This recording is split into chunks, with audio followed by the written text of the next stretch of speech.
Reikia paaiškinti, kokia yra dabar situacija su nacionaliniu stadionu. Vienu iš paskutinių tarybų, Vilniaus miesto savivaldybės tarybų, dauguma balsų buvo priimtas dar vienas sutarties pakeitimas, kuris buvo padarytas neva atsižvelgus į viešųjų pirkimų tarnybos pastabas.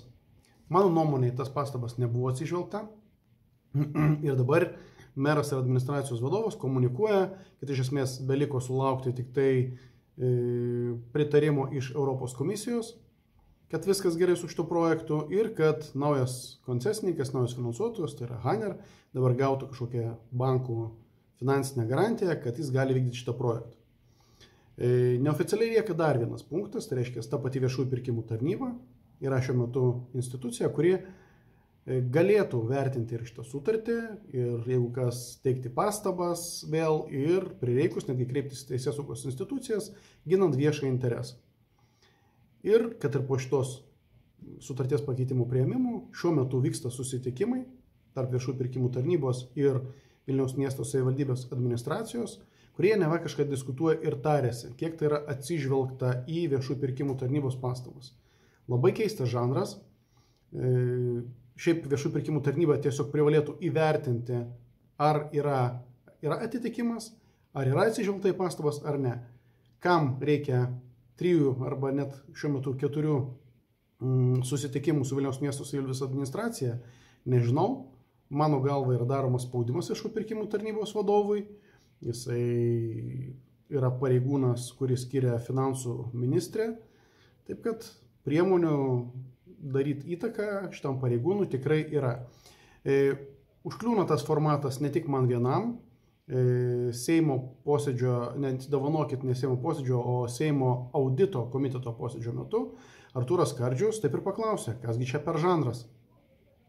Aš norėjau vis dėlto pasiteirauti gerbiamo vadovo Dariaus Vedricko.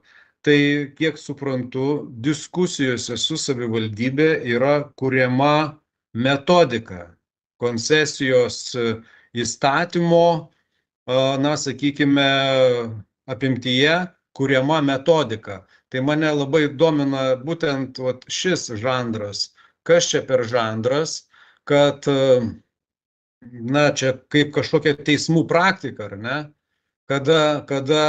Kada teismai išaiškina įstatymus, tai turbūt nei savivaldybės taryba, nei meras, nei prie didžiausios pagarbos jūsų tarnybai negalite suformuluoti praktikos savo dėrybomis, ar ten uždaros dėrybos, ar jos atviros, kodėl jos nėra skelbiamos, nes mes sulaukėme daug priekaištų ypač iš opozicijos atstovų miesto taryboje, kodėl tai vyksta už uždarų durų ir kas čia per žanras. Vėliau turėsiu dar porą klausimų. Ačiū. Dėkui labai už klausimus, gerbiamas Artūrai Skardžiau. Tai pirmiausia, norėčiau pasakyti, kad to tikrai dėrybomis negalėčiau pavadinti. Tai tiesiog vyksta diskusija, kaip turėtų būti balansuojamas ir kurioje vietoje turėtų būti dedamas brūkšnys, kalbant apie nenumatytų aplinkybių pasiskirstimą tarp koncesijos sutarties šalių. Jeigu yra norinčių dalyvauti diskusijose ar kažkur, tai tikrai galėtų tokį poreikį viešųjų pirkimų tarnybai išreikšti ir mes tikrai šį poreikį įvertinsim ir pasižiūrėsim, kokios būtų galimybės įtraukti papildomus subjektus į vykstančias diskusijas. Girdėjot?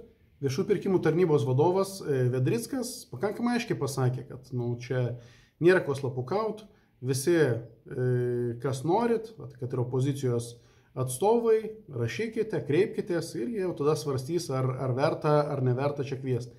Taip ir padariau, pasikreipiau, pasakiau, kad noriu dalyvauti, noriu pasižiūrėti, ką jūs ten svarstot, iš jūs apie ką pokalbis, sutinku tylėti ir net nekomentuoti, kad tai nepavirstų kažkokiu politiniu turgum, bet suprast, kam reikalingi iš vis valdybės administracijos atstovai, ką jie ten aiškina ir sako, tikrai norėjau tokį dalyką padaryti.